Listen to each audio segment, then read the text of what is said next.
বৈষম্যবিরোধী ছাত্র আন্দোলনের সময় হামলায় নিহত হন বগুড়ার স্কুল শিক্ষক সেলিম হোসেন।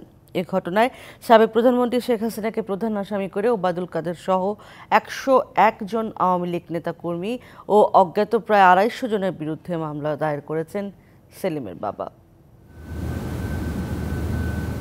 ৪ আগস্ট বগুড়ায় আন্দোলনকারীদের সাথে পুলিশের সংঘর্ষের সময় এক পর্যায়ে দুর্বৃত্তদের ধারালো অস্ত্রের আঘাতে মৃত্যু হয় স্কুল শিক্ষক সেলিম হোসেনের।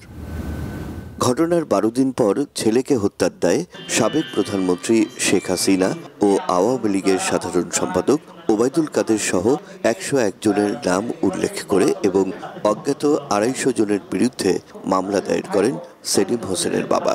সেখানে হাসিনা আব্দুল কাদের আওয়ামী লীগের উপর জেলা নেতা আছে, এলা উনি কয়টা ১০১টার উপর মামলা করা হয়েছে।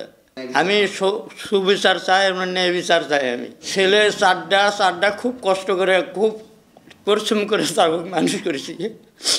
হত্যায় জড়িতদের দ্রুত বিচারের দাবি তার স্ত্রী ও স্বজনদের।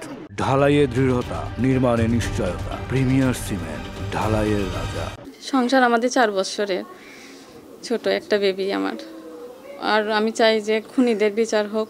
প্রধানমন্ত্রী, যিনি সাবেক প্রধানমন্ত্রী, এর কারণেই এর নির্দেশেই সমস্ত হত্যাকাণ্ড হয়েছে। আসলে আমরা চাই এর একটা অর্থাৎ শাস্তিমূলক বিচারে।